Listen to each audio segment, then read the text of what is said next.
సిలువ శక్తి అనేటువంటి అనుదిన వర్తమాన కార్యక్రమం చూస్తున్న మీ అందరికీ ప్రభువైన యేసుక్రీస్తు వారి శ్రేష్టమైన నామంలో వందనాలు శుభములు తెలియచేసుకుంటున్నాను. ఈరోజు మన ధ్యాన అంశము మత్తయి సువార్త 27వ అధ్యాయము 32వ వచనాన్ని చదువుతున్నాను చూడండి. వారు వెళ్ళుచుండగా కురేనీయుడైన సీమోనను ఒకడు కనబడగా ఆయన సిలువ మోయుటకు అతనిని బలవంతము చేసిరి. ఇక్కడ మనం ఈరోజు మాట్లాడుకోబోతున్నటువంటి అంశం ఏంటంటే కురేనీయుడైనటువంటి సీమోను. ఈయన ఎవరు అంటే ఒక ఆఫ్రికన్ పర్సన్ అన్నమాట. ఆయన ఈ యొక్క యెరూషలేము ప్రాంతానికి పస్కా పండుగకి వచ్చాడు. ఒక పల్లెటూరు నుంచి వచ్చాడు అంటే ఈయన వచ్చినప్పుడు అంటే రకరకాల లాంగ్వేజెస్ వాళ్ళు, రకరకాల జాతుల వాళ్ళు, చెదిరిపోయినటువంటి యూదులు, మరి గ్రీసు దేశస్థులు వీళ్ళందరూ కూడా పస్కా పండుగకి వచ్చారు. అక్కడికి యెరూషలేములోనికి వచ్చారు. యేసుక్రీస్తు ప్రభువారు సిలువ వేసిన సందర్భంలో అక్కడ జరుగుతున్నది పస్కా పండుగ. బలులు అర్పించుకోవడానికి, దేవుణ్ణి సేవించుకోవడానికి యెరూషలేము దేవాలయం దగ్గరికి వచ్చారు వీళ్ళందరూ. ఆ సందర్భంలో యేసుక్రీస్తు ప్రభువారిని ముందు రోజు రాత్రి నుంచి కూడా హింసిస్తూ, రాత్రంతా కూడా ఆయనని చాలా అసలు ఆహారం పెట్టకుండా, నీళ్లు ఇవ్వకుండా చాలా భయంకరంగా హింసల పాలు చేసి ఆయనని సిలువ మోయుటకు మరుసటి రోజు ఉదయాన్న స్టార్ట్ చేశారు. ఆ రాత్రి ఆయనకి ఏమైనా ఒకవేళ శిక్ష, ఈ కొరడా దెబ్బల శిక్ష వేసేస్తే ఒకవేళ ఈయన్ని విడిచిపెట్టేస్తారేమో అని చెప్పి పిలాతు ఏం చేస్తాడంటే కొరడా దెబ్బల శిక్షను కూడా వేసేస్తాడు ఆయనకి. ఎందుకు? ఈ కొరడా దెబ్బలు 40 కొట్టేస్తే ఇంకా సిలువ శిక్షను వీళ్ళు వదిలేస్తారు, ఇంకా కోపం చల్లారిపోద్ది వాళ్ళకని ఆ శిక్షను కూడా వేసేశారు ప్రభువుకి. అయినా వీళ్ళ యొక్క కోపం చల్లారలేదు. ఆయన వీపంతా ఎలా అయిపోయిందంటే వీపంతా కలిపి ఒక్క గాయముగా మారిపోయినంత ముద్దలాగా అయిపోయిందంట ఆయనకి. ఆయన 104 ఫీవర్తో ఉన్నారంట. చరిత్రకారులు చెప్తున్నటువంటి విషయాలు ఇవి. అంత ఫీవరు, నోరు నాలుక అంతా కూడా ఆరిపోయి అసలు ఏ మనుష్యుడు కూడా మోయలేనంత బరువైనటువంటి ఆ కొయ్య లాంటి సిలువని ఆ కొరడా దెబ్బలు తినిన తరువాత కూడా మోసుకొని వెళుతుంటే శరీరధారిగా ఉన్నారు కాబట్టి అవి ఆయన ఓర్చుకోలేకపోతుంది, ఆయన బాడీ సహించలేకపోతుంది. ఆయన అక్కడ మాంసపు ముద్దలాగా కింద నేలను పడిపోతున్నారు ఆయన. ఇక మోయలేకపోతున్న సందర్భంలో ఈ రోమీలకి ఏమి ఆర్డర్స్ వస్తాయంటే వాళ్ళని తీసుకెళ్ళాలి, బందిపోటు దొంగల మధ్యలో ఈయన్ని కూడా వేయాలి, సాయంత్రం వరకు కూడా వాళ్ళు చిత్రహింసలు పెడతారు, సిలువ మీద మేకులతో వేసేస్తారు, సిలువ మీదే మరణించాలి, వాళ్ళు దారిలో మరణించకూడదు. వాళ్ళు ఏం పనిష్మెంట్ ఇచ్చారో అదే జరగాలి తప్ప దారిలో మరణించకూడదు వాళ్ళు. కాబట్టి ఈ పనిష్మెంట్లో ఎక్కడ ఈయన దారిలో అలా కొలాప్స్ అయిపోతాడో, మరణిస్తాడో, లేకపోతే ఏంటి ఇతను ఇంకా మోయలేకపోతున్నాడన్న ఉద్దేశ్యంతో ఇంకా ఆయన కొలాప్స్ అయిపోయేలాగా పడిపోతున్నారు కిందకి. అలాంటి సందర్భంలో ఈ రోమీలు వాళ్ళు ఏం చెప్తే అదే చేయాలి. అక్కడ ఉన్నటువంటి మనుషులు, రోమన్ ఆ సోల్జర్స్కి ఎవరు ఎదురు చెప్పడానికి లేదన్నమాట. అటు ఇటు చూస్తున్నారు. అక్కడ ఉన్నటువంటి యెరూషలేము వాళ్ళు, అక్కడ ఉన్నటువంటి లోకల్ పీపుల్ని తీసుకొస్తే అలజడి జరగవచ్చు, గొడవలు జరగవచ్చు, మళ్ళీ అక్కడ ఏమైనా సరే కొట్లాటలు జరిగేటువంటి ఛాన్సెస్ ఉన్నాయి. కాబట్టి చూసినప్పుడు ఈయన పల్లెటూరు నుంచి వచ్చిన వాడు తెలిసిపోతున్నాడు కదా, ఆఫ్రికన్ ఎలా ఉంటాడో తెలుస్తుంది కదా మీకు. అలాంటి వ్యక్తిని బలవంతంగా పిలిచి దగ్గరికి సిలువ మోయడానికి బలవంతం చేశారు. ఆయనే మోయడానికి రాలేదు, ఆయన ఏం జరుగుతుందో అని చూస్తున్నాడు. అక్కడ అసలు ఏం జరుగుతుందో కూడా అతనికి తెలీదు. అలాంటి దీన్ని బలవంతం చేశారంట. బలవంతంగా ఆయన యొక్క సిలువ ఈయన మీద మోపబడింది. అది అక్కడ ఉన్నటువంటి ఈ మత్తయి రాసినటువంటి విషయం. బలవంతము చేసిరి. సిలువను ఆయన భుజము మీద పెట్టుకుని కొంత దూరం 6 మీటర్లు మాత్రమే మోసాడంట. అది మోసినటువంటి కిలోమీటర్లు కాదు, ఓన్లీ మీటర్స్. మీకు అర్థమవుతుంది కదా. 6 మీటర్ల దూరం మాత్రమే ఆయన ఈ సిలువని ఈయన మోసాడు. తర్వాత మిగిలిన ప్రాంతం అంతా కూడా ప్రభువే ఆ సిలువని మోసుకొని వెళ్ళారు. ఇప్పుడు ఏం జరిగింది? ఈ యొక్క సీమోను అంటే కురేనీయుడైనటువంటి సీమోను జీవితంలో ఏం జరిగింది? అసలు ఆ సిలువ మోయట ద్వారా అసలు ఆయనకేంటి ఆ భాగ్యం దొరికింది? యేసుక్రీస్తు ప్రభువారి సిలువ మోయడానికి ఈయనకి ఎలాంటి ఛాన్స్ వచ్చింది? అసలు ఈయన ఎటువంటి వాడు అని మనం ఆలోచించుకుంటే, ఈయన పేరు ఏం పేరు చెప్పాను? సీమోన్ అని చెప్పాను కదా. ఈయన హీబ్రూలో ఈయన పేరు సీమోను కాదు, సైమన్. గ్రీకులో సుమయోను విన్నారా పేరు? గ్రీకులో సుమయోను, హీబ్రూలో సైమన్, తెలుగులో సీమోను అది ఈయన పేరు. అయితే సీమోను అనే పేరు ఆ యూదుల్లోనూ గ్రీకు దేశస్తుల్లోనూ చాలామంది ఎక్కువగా పెట్టుకునేటువంటి పేరు. ఆ రోజుల్లో చాలామందికి ఉంటుంది ఈ పేరు. అలాంటి పేరు అనమాట అయింది. సరే ఈయన మోసాడు, అయిపోయింది, అంతా అయిపోయింది, ఆయన వేసుకుని వెళ్ళిపోయారు. ఈ సీమోను కూడా అర్థం కాలేదు ఎందుకు ఆయన చేత మోయించారో, ఎందుకు మోసాడో ఆయనకే తెలియదు. బలవంతం చేసినప్పుడు చాలా భయపడిపోయి ఉండుంటాడు ఆయన, చాలా అసలు బెదిరిపోయి ఉండుంటాడు, మొయ్యలేపోయి ఉండుంటాడు. అసలు ఏమైపోయాడో కూడా మరి మనకు తెలీదు. అంటే ఆయన ఎవరో, యేసు ఎవరో సీమోనికి తెలియదండి. అసలు యేసు ఎవరో సీమోనికి తెలియదు. కానీ రోమన్ గవర్నమెంట్ వాళ్ళు అక్కడ బలవంతం చేసి ఈ పల్లెటూరు వ్యక్తిని అక్కడ ఫోర్స్ చేసినప్పుడు ఇంకా ఆయన తప్పక అది మోసాడు అంతే ఆయన. అలాంటి సందర్భంలో ఆయన సిలువ వేసేశారు కదా, అదే రోజు సిలువ వేసేశారు కదా. అదే రోజు సిలువ వేయబడినప్పుడు సమాధులు తెరవబడడం, భూకంపం రావడం, దేవాలయపు తెర రెండుగా విడిపోవడం, ఇవన్నీ ఆ వ్యక్తి చూసుంటాడు అక్కడ. అంతే కదా, ఇవన్నీ అందరూ చూశారు కదా అక్కడ, అందరూ చూశారు. ఆ రోజు భూమి కంపించింది, సూర్యుడు అదృశ్యమైపోయాడు, తెర చినిగిపోయింది, సమాధుల్లో నుంచి అనేక మంది పరిశుద్ధులు లేచి నడిచారు. 3 రోజులు ఇంకా అక్కడే ఉంటారు వాళ్ళు, యెరూషలేములోనే ఉంటారు వాళ్ళు. ఈ లోపల ఆయన లేచాడనేటువంటి వార్త పట్టణాన్ని అలుముకున్నప్పుడు ఈయన పరిస్థితి ఎలా ఉందో ఒకసారి ఆలోచించండి. ఏమి నా భాగ్యం అనుకుని ఉంటాడు ఆయన, అంతే కదా. ఏమి నా భాగ్యం అనుకుని ఉండుంటాడేమో తెలీదు. ఆ సిలువ ఎప్పుడైతే ఆయన భుజం మీద పెట్టుకుని మోసాడో ఆయన మనసు మారిపోయింది. ఆయన ఇంటికి వెళ్ళిపోయాడు. ఆయనకి 2 పిల్లలు ఉన్నారు. ఆ 2 పిల్లల పేర్లు చూపిస్తాను మీకు. మార్కు సువార్త 15వ అధ్యాయము 21, 22 వచనాలు చదువుతున్నానండి. కురేనీయుడైన సీమోనను ఒకడు పల్లెటూరు నుండి వచ్చి ఆ మార్గమున పోవుచుండగా ఆయన సిలువను మోయుటకు అతనిని బలవంతము చేసిరి. అతడు అలెగ్జాంద్రునకును రూపునకును తండ్రి. హల్లెలూయా. ఆయనకి 2 మగపిల్లలు ఉన్నారు. వాళ్ళ పేర్లు ఏం పేరు? అలెగ్జాంద్రు, రూపు. 2 మగపిల్లలు అన్నమాట. వాళ్ళు అప్పటికి చిన్నపిల్లలు వాళ్ళు. వీళ్ళిద్దరికీ కూడా తండ్రి అని వాళ్ళ పేర్లు కూడా ఇక్కడ చాలా క్లియర్గా రాయబడి ఉన్నాయి. ఇప్పుడు ఏం జరిగింది? అలెగ్జాంద్రు, రూపు వాళ్ళ జీవితాల్లో ఏం జరిగిందంటే, ఈ యొక్క అలెగ్జాంద్రు, రూపు పౌలు గారి ఫాలోవర్స్ అయిపోయారు. హల్లెలూయా. పౌలు గారు ఒక లెటర్ రాస్తాడు. రోమిల్కి రాసిన పత్రిక తెరుద్దాం, 16వ అధ్యాయము 13వ వచనం. ప్రభువునందు ఏర్పరచబడిన రూపునకు వందనములు, అతని తల్లికి వందనములు, ఆమె నాకును తల్లి. హల్లెలూయా. ఇక్కడ చూసారా, ఈ రూపునకు కూడా ఏమంటారు? తల్లి ఎవరైతే ఉన్నారో ఆవిడ నాకు కూడా తల్లే అని చెప్తున్నాడు. పౌలు గారి పరిచర్యలో వాడబడ్డారు వీళ్ళు అక్కడ సంఘస్థాపన చేశారు. ఆవిడ కూడా పరిచర్యలోనికి వచ్చేసింది. ఎవరు? భార్య, సీమోను యొక్క భార్య. తల్లిగారికి కూడా వందనాలు చెప్పండి. నీకు తల్లి అయితే ఆవిడ నాకు కూడా తల్లే. మీ ఇంట్లో ఉన్నటువంటి సంఘానికి వందనాలు చెప్పండి, మీ తల్లిగారికి వందనాలు చెప్పండి, నాకు కూడా ఆవిడ తల్లి లాంటిదే అని రాశాడు ఈయన. చూడండి, అలెగ్జాంద్రు, రూపు అనేవాళ్ళు కూడా దేవుని యొక్క పరిచర్యలోనికి వచ్చేశారు. దేవుని పరిచర్య చేయడం చాలామందికి ఏమనుకుంటారంటే, సేవకులు పిల్లలు సేవకు వచ్చారు, లేదంటే ఎవరో ఎక్కడో పిలుపు ఉంటుంది, ఆ పిలుపుని అందుకుని దేవుని సేవ చేస్తూ ఉంటారు కొంతమంది అని. సేవకులు అంటే కొంతమందికి లోకు ఉంటుంది. దేవుని సేవ చేయడం అనేది విలువ తెలిసిన వాళ్ళకి మాత్రమే సేవ విలువ మనకందరికీ తెలుస్తుంది. అలా కాకుండా ఏం జాబ్ చేస్తున్నారండి అంటే, నేను కలెక్టర్ అని చెప్పుకుంటే చాలా బాగుంటుంది, ఇంజనీర్ అని చెప్పుకుంటే చాలా బాగుంటుంది, లేదంటే యాక్టర్ అని చెప్పుకున్నా బాగుంటుంది ఈ రోజుల్లో. కానీ ఏం చేస్తున్నారంటే, మీ డాడీ ఏం చేస్తున్నారు, మీ మమ్మీ ఏం చేస్తున్నారంటే, పాస్టరా, మీకు చర్చ్ ఉందా, పైనుంచి ఏవో డబ్బులు వస్తాయంటారు, నిజమేనా? ఈ 3 ప్రశ్నలు ఫస్ట్ అడుగుతారు. పైనుంచి ఏవో డబ్బులు వస్తాయంట కదా, దాంతోనే బ్రతుకుతారంట కదా, దాంతోనే అక్కడ సంఘం నడిపిస్తారంట కదా, దానికోసమే చేస్తారంట కదా, నిజమేనా? ఇది అడుగుతారనమాట ఈ రోజుల్లో. దేవుని యొక్క సేవ చేయడం ఎంత ప్రాముఖ్యమైన విషయం అంటే, ప్రతి ఒక్కరికి కూడా సేవ ఇచ్చాడు ఆయన.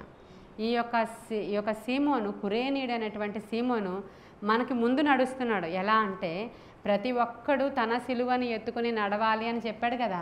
ఆ మాటకి మనకి ముందు ఒక విశ్వాసికి, ఒక సేవకునికి మాదిరిగా ముందు నడిచినటువంటి సీమోను అని పెట్టుకోవాలి మనం ఖచ్చితంగా. లూకాసు సువార్త 9వ అధ్యాయం 23వ వచనం. మరియు ఆయన అందరితో ఇట్లా, నేను ఎవడైనాను నన్ను వెంబడింపగోరిన ఎడల తన్ను తాను ఉపేక్షించుకొని ప్రతిదినము తన సిలువని ఎత్తుకుని నన్ను వెంబడించాలి. ఇప్పుడు అర్థమైందా? ఎవరైనా సరే ప్రభువుని వెంబడించాలి అయితే ఏం చేయాలి? మనల్ని మనము ఉపేక్షించుకొని ఆ సిలువను మన మీద ఎత్తుకుని వెళ్ళాలి. ఎవడైనా నన్ను వెంబడింపగోరిన ఎడల తన్ను తాను ఉపేక్షించుకొని ప్రతిదినము తన సిలువని ఎత్తుకుని నన్ను వెంబడించాలి. తన ప్రాణమును రక్షించగోరువాడు దానిని పోగొట్టుకొనును, నా నిమిత్తమైన తన ప్రాణమును పోగొట్టుకొనువాడు దానిని రక్షించుకొనును. కాబట్టి ఇప్పుడు మనం అనుదినము ఏం చేయాలంటే మన సిలువను మనం ఎత్తుకొని మనం నడవాల్సిందే. ఆయనని వెంబడించగోరిన వాడు ఎవడైనా చేయాల్సిన పని అదే. ఇప్పుడు మన ముందర ఇలాంటి సిలువని ఎత్తుకుని వెళుతున్నటువంటి సీమోను మనకి మాదిరికరంగా ఉన్నాడు. ఆయన సిలువని ఎత్తుకుని వెళ్ళడం ద్వారా జరిగినటువంటి అద్భుతాలు ఏంటంటే, ఆయన ఏ ఊరు నుంచి వచ్చాడో ఆ ఊరంతా మార్చబడిపోయారు. ఆ ఊరందరూ రక్షించబడిపోయారు, బిడ్డలు రక్షించబడ్డారు, భార్య రక్షించబడింది. సువార్త ఆ ఊరికి వెళ్ళింది. ప్రత్యక్ష సాక్షి ఆ ఊరిలోకి వెళ్ళాడండి.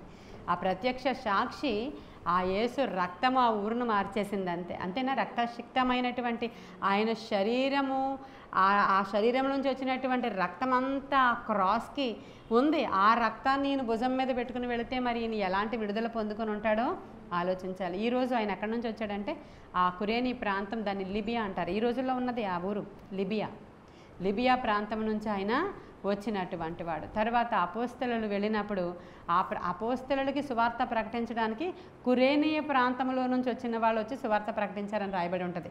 అపోస్తలుల కార్యాలు తెరవండి, 11వ అధ్యాయము 20వ వచనం. స్టెఫెను విషయంలో కలిగిన శ్రమను బట్టి చెదరిపోయిన వారు యూదులకు తప్ప మరి ఎవరికి వాక్యము బోధింపక ఫీనికే, కుప్రా, అంతియోకియా ప్రదేశముల వరకు సంచరించిరి.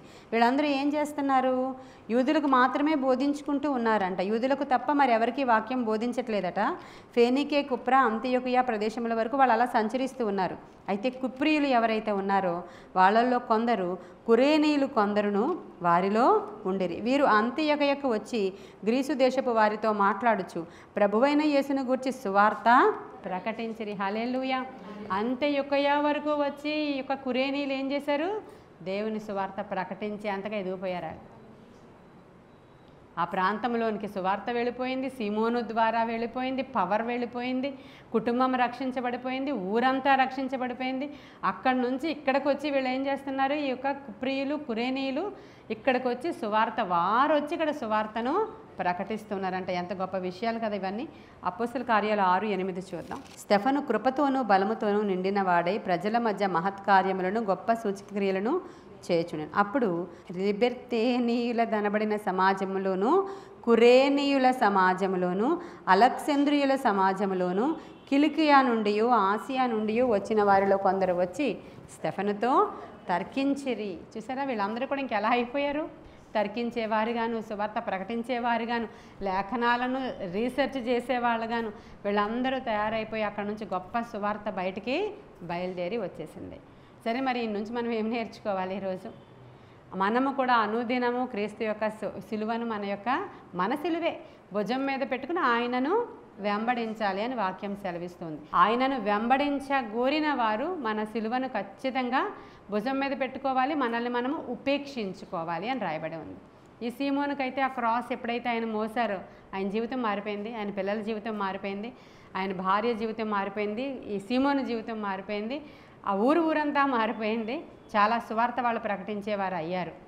మరి 3 నెలల పాటు మందసము ఓబేదేదోము గృహములో ఉంటే వారి ఇంటివారు, వారి యొక్క అన్నదమ్ములు, వారిలో ఉన్నటువంటి చదువుకున్న వాళ్ళు, చదువు లేని వాళ్ళు, మొత్తము బంధువులు, స్నేహితులు అందరూ కూడా కౌంట్ ఉంటుంది అక్కడ.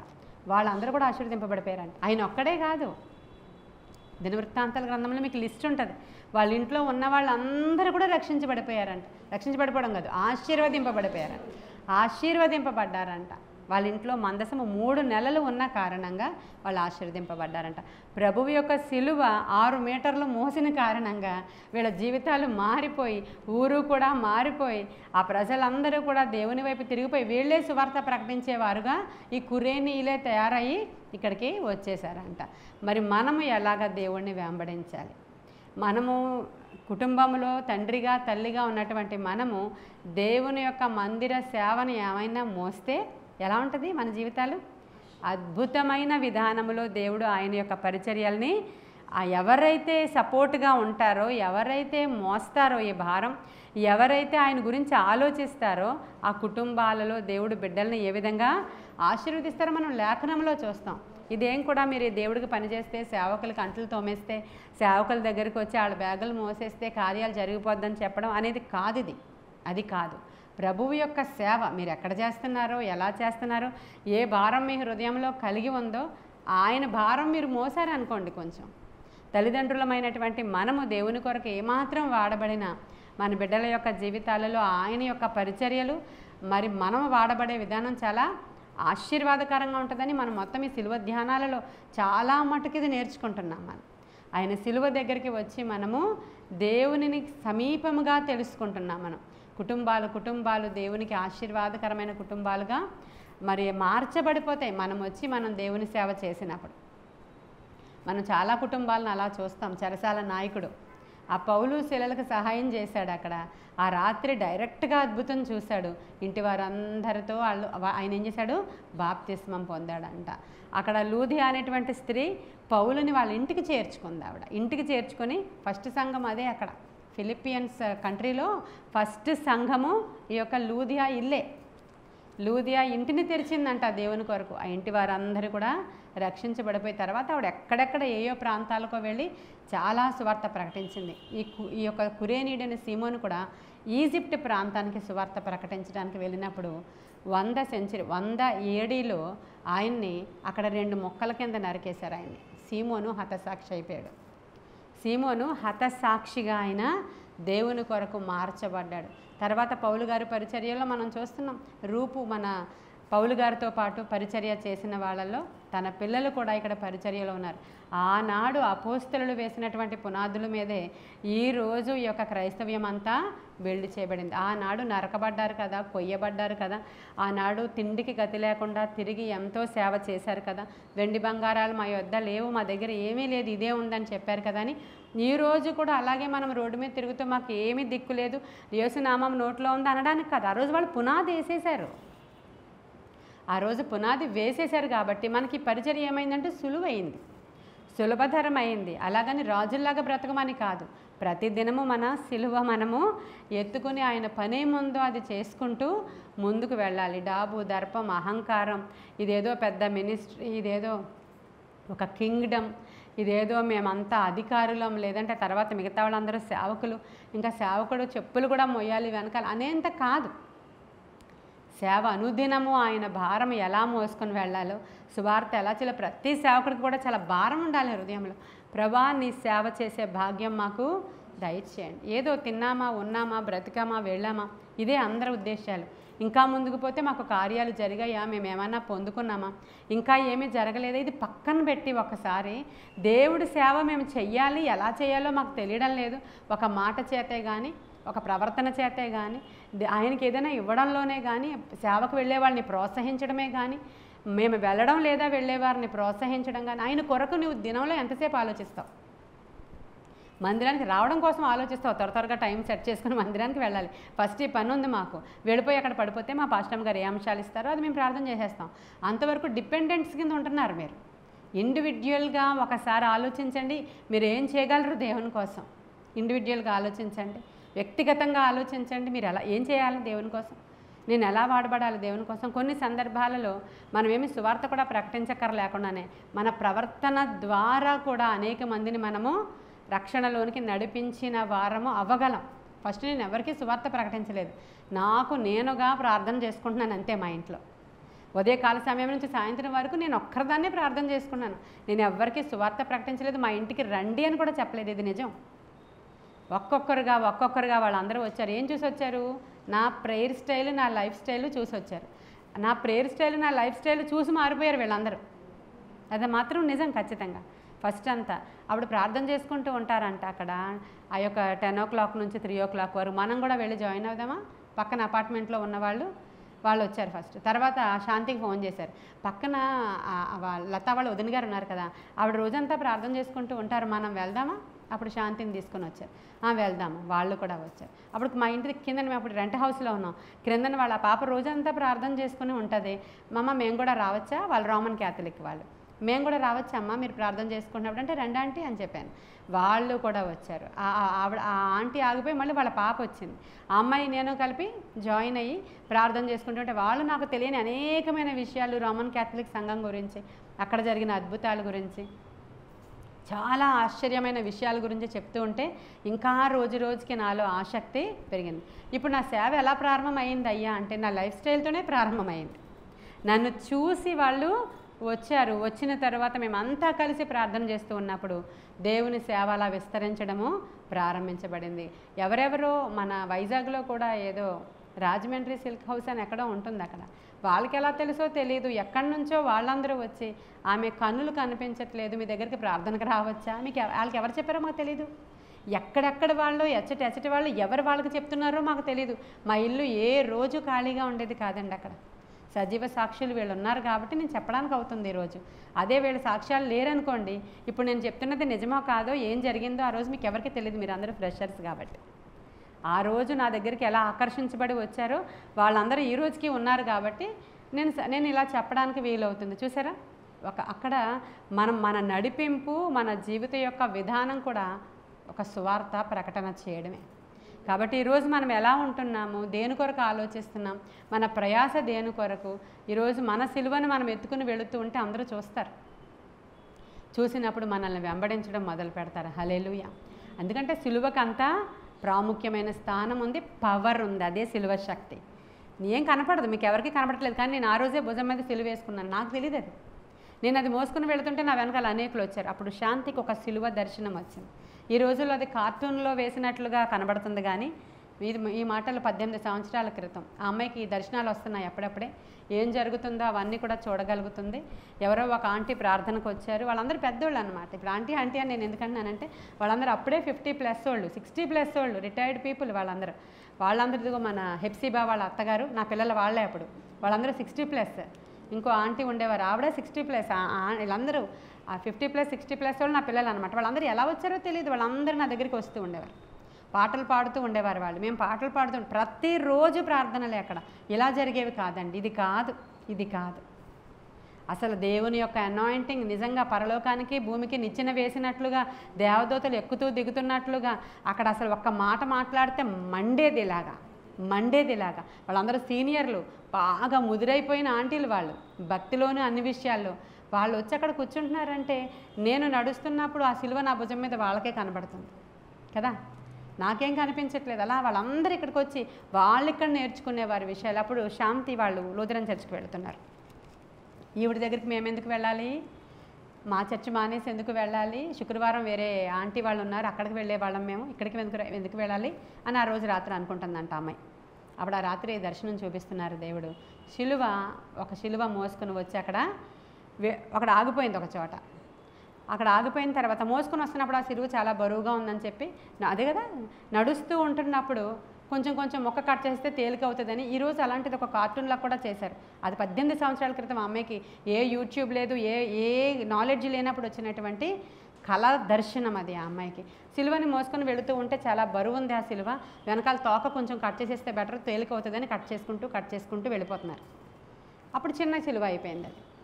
ఇప్పుడు ఎదరికి వచ్చేసరికి అక్కడ పెద్ద గొయ్యి ఉంది అక్కడ. ఇప్పుడు అందరూ ఎలా వెళ్తున్నారో తెలుసా, ఆ సిలువని ఇక్కడికి అక్కడికి మధ్యలో ఇలాగా బ్రిడ్జ్ లాగా వేసుకుని సిలువ మీద ఎక్కి అవతలకు చేరాలన్నమాట. ఇప్పుడు కట్ చేసుకుంటే సిలువ మధ్యలో పడిపోద్ది కదా అది. కాబట్టి నీకు ఏ భారం అయితే నీ భుజం మీద పెట్టారో అది నువ్వు మోసుకుని వెళ్ళాలి తప్ప సైడ్ రూట్లలో వెళితే అయ్యేది కాదు. ఈ సిలువే నువ్వు అక్కడికి గమ్యానికి చేర్చుకునేటువంటి మార్గం అవుతుంది అని చెప్పి అవతలు ఎవరున్నారో తెలుసా, నేను నిలవబడి ఉన్నాను. ఈ సిలువ మీద నుంచి అవతలకి నిత్యరాజ్యానికి చేర్చే వారధిని నేనే అని చెప్పి దేవుడు ఆ అమ్మాయికి దర్శనంలో చూపించి, అందుకే ఆమెను నువ్వు వెంబడించాలి అని చెప్పారు ఆమెకి దేవుడు. హల్లెలూయా. అప్పుడు వెంటనే ఆమె ఎప్పటి నుంచో 4 ఫాదర్స్ దగ్గర నుంచి లూథరన్ చర్చ్ మెంబర్స్, మా తల్లి సంఘము, మా తండ్రి సంఘము, మొత్తం బంధువులందరూ ఆ చర్చిలోనే. అసలు మానడానికైతే వీలు లేదు, కానీ ఆ దర్శనం ఆమెను మార్చేసింది. మన దగ్గర ఫస్ట్ బాప్తిస్మం తీసుకున్న కుటుంబం వాళ్ళు లూథరన్ చర్చిలో స్ప్రింకిల్ బాప్తిస్మం తీసుకున్నారు, కానీ ఈ దర్శనం ఆ అమ్మాయి జీవితాన్ని మార్చేసింది. హల్లెలూయా. అసలు వేరే ప్రేయర్శాలకు వెళుతున్నప్పుడు వాళ్ళ చెల్లెలకి జాండీస్ వచ్చినప్పుడు, మరణపు అంచుల దగ్గరికి వెళ్ళిపోయినప్పుడు ఎవరైతే ప్రేయర్శాల వాళ్ళు ఉన్నారో వాళ్ళు హాస్పిటల్లో అమ్మాయి బెడ్ చుట్టూ 7 మార్లు తిరిగి ప్రార్థనలు చేసినప్పుడు దేవుడు అమ్మాయిని స్వస్థపరిచారు. అలాంటి ప్రేయర్ సెల్ వదిలేసింది, అలాంటి చర్చ్ వదిలేసింది. ఎందుకని? ప్రభు చెప్పాడు, నీవు అదిగో వెంబడిస్తే ఆమె నిన్ను గమ్యానికి చేరుస్తుంది. ఆమె నిలవబడింది అక్కడ నిత్య జీవానికి, ఆ నిత్య రాజ్యానికి మార్గం వేయడానికి తనను అక్కడ నిలవబెట్టానని తనతో మాట్లాడారు దేవుడు, నాతో కాదు. అప్పుడు ఆ ఇంటి వారందరూ వచ్చి ఇక్కడ బాప్తిస్మం తీసుకుని రక్షించబడ్డారు. తర్వాత చాలామంది బాప్తిస్మాన్ని తీసుకున్నారు. ఇది మన సాక్ష్యం. కాబట్టి మనం మోసుకుని వెళుతున్నటువంటి సిలువ, ప్రభువు గూర్చినటువంటి భారము కలిగి ఒక ప్రార్థనే చేస్తామో, నీ ఇంటినే తెరుస్తావో, నీ చేతినే తెరుస్తావో, నీ హృదయాన్నే తెరుస్తావో లూదియాలాగా, మరి ఓబేదెదోములాగా నీ ఇంట్లోనే మందసం పెట్టుకుంటావో, ఆయన కొరకైనటువంటి భారము కలిగి సేవాభారమే మోస్తావో, నేను ఇదిగో ఈ నెల నుంచి ఈ కార్యము చేయాలనుకుంటున్నా, ఈ భారం మొయ్యాలనుకుంటున్నా, ఈ మందిరం కట్టించాలనుకుంటున్నా, ఈ మందిరానికి ఇదిగో నేను రెంట కట్టాలనుకుంటున్నా, లేకపోతే ఇంకోటి చేయాలనుకుంటున్నా, ఇలాంటివి భారాలు. మన దగ్గర డబ్బు లేకపోయినా పర్వాలేదు, నేను ఈ సేవ చేయాలనుకుంటున్నా. అంటే దేవుడి గురించి ఆలోచించడం. నేను చెప్పేది, మనం దేవుని గురించి ప్రార్థనకి ఇక్కడికి రావడం గురించి ఆలోచిస్తున్నారు తప్ప దేవుని గురించి ఆలోచించడం అనేంతగా మైండ్ తీసుకుని వెళ్ళలేం మనం. మీ ఆలోచన అంతా ఎలా ఉందంటే, మనకే బోల్డు రకాల సిలువలు ఉన్నాయి భుజం మీద, చాలా కష్టాలు ఉన్నాయి, నష్టాలు ఉన్నాయి, రోదన ఉంది, ఇరుకులు ఉన్నాయి, ఇబ్బందులు ఉన్నాయి, అప్పులు ఉన్నాయి, బాధలు ఉన్నాయి. ఇవన్నిటి గురించి ఆలోచించడానికే మనకు సమయం లేదు కదా. సమయము ఇవ్వడు సాతానుడు. కానీ వీళ్ళందరూ ఏమంతా లైఫ్స్ అంతా బాగున్నాయని చెప్పి వెళ్ళి రంపముతో కోసి 2 ముక్కలు ఇలా చేశారంట సీమోన్ గారిని. అయ్యో అని వాళ్ళు విడిచిపెట్టేశారా సేవ అంటే? కాదు. వాళ్ళ భార్య, 2 బిడ్డలు ఇక్కడికి వచ్చి సేవ చేస్తూ ఉన్నారు. అందుకే ఆ ఇంట ఉన్న సంఘానికి, అమ్మగారికి నా వందనాలు అన్నాడు పౌలు. హల్లెలూయా, హల్లెలూయా. కాబట్టి ఇవన్నీ కార్యాలు ఆ దినాన సిలువ దగ్గర జరిగాయండి. సిలువ శక్తి జనరేషన్స్ని మార్చేస్తుంది. సిలువ శక్తి ఊర్లను మార్చగలదండి. సిలువ శక్తి ఎలాంటి వారినైనా, ఎలాంటి కఠిన హృదయాలనైనా కూడా మార్చగల శక్తి ఆ సిలువ దగ్గర ఉంది. కనుక ఈరోజు మనం సిలువ ధ్యానాలు చేస్తున్నాం. ఆర్డినరీ కాదు ఇది. మనం ఫుల్ ట్రాన్స్ఫార్మ్ అయిపోతాం. మనము దేవుని యొక్క శక్తిని మనం పొందుకుంటాం.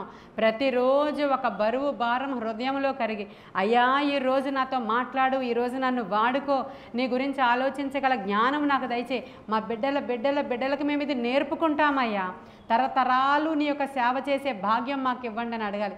యోవేలు గ్రంథంలో ఉంటుంది 1:3 చూద్దామా. ఈ సంగతి మీ బిడ్డలకు తెలియజేయడి, వారు తమ బిడ్డలకును, ఆ బిడ్డలు రాబోవు తరము వారికి తెలియజేయుదురు. ఇప్పుడు నేను చెప్పిన సంగతులన్నీ మీరు ఏం చేయాలా? మీ బిడ్డలకు తెలియచేయాలి, వారు వారి బిడ్డలకు తెలియచేయాలి, వారు రాబోయే సంతతి వారికి తెలియచేయాలి. ఇప్పుడు నేను తెలియచేస్తున్నాను మీకు. ఆనాడు ఏం జరిగిందంటే, నేను ఎలా సిలువ మోసానంటే, అప్పుడు ఏం జరిగిందంటే, ఆ రోజు ఏదో అయిపోయింది, అక్కడికి పరిచర్య అయిపోయింది, అక్కడికి మేము విడిచిపెట్టేశాం. ఆ ఆంటీ కోసం చాలా ప్రార్థన చేశాం. తర్వాత ఆవిడ చాలా సిక్ అయిపోయారు. హెప్సిబా వాళ్ళ అత్తగారు చాలా సిక్ అయిపోయారు. ఆ తర్వాత నాకు తెలియదు, నేను ఎవరింటికి వెళ్ళడం అనేది నాకు అలవాటు లేదు. ఫస్ట్ నుంచి ఇప్పటి వరకు కూడా పక్కింటికి కూడా నేను ఎప్పుడు వెళ్ళడం అలవాట్లేదు. ఈవెన్ చుట్టూ మా ఆడపడుచులు, తోటికోడలు, అందరి ఇల్లు కూడా చుట్టూరినే మాకు. వారింటికి కూడా ఒక్కరోజు కూడా వెళ్ళడం నాకు అలవాట్లేదు. ఆంటీ వాళ్ళ ఈ హౌస్ 2 ఇల్లులు అవతలే మాకు. కానీ వాళ్ళ హౌస్ స్ట్రక్చర్ ఎలా ఉంటుందో, వాళ్ళ లోపల ఎలా ఉంటుందో కూడా నాకు అసలు తెలియదు. కానీ ఆవిడే రోజు వస్తూ ఉండేవారు. సిక్ అయ్యారంట. ప్రతిరోజు నా పేరు తెలుస్తూనే, అసలు నా మాట తలుస్తూనే, నా పేరు తలుస్తూనే ఉండేవారంట. మరి వాళ్ళు చెప్తున్నారు తర్వాత, వాళ్ళ పిల్లలు 3 మగవాళ్ళు కాబట్టి, మరి నాతో వాళ్ళకి టచ్ లేదు, వాళ్ళకి నాతో టచ్ లేదు కాబట్టి వాళ్ళేమీ నా దగ్గరికి రాలేదు, నన్ను తీసుకెళ్ళలేదు. ఆంటీ ఫోన్ లేదు, నాకు తెలియదు. ఆవిడ రాలేదు దట్స్ ఆల్, అంతే.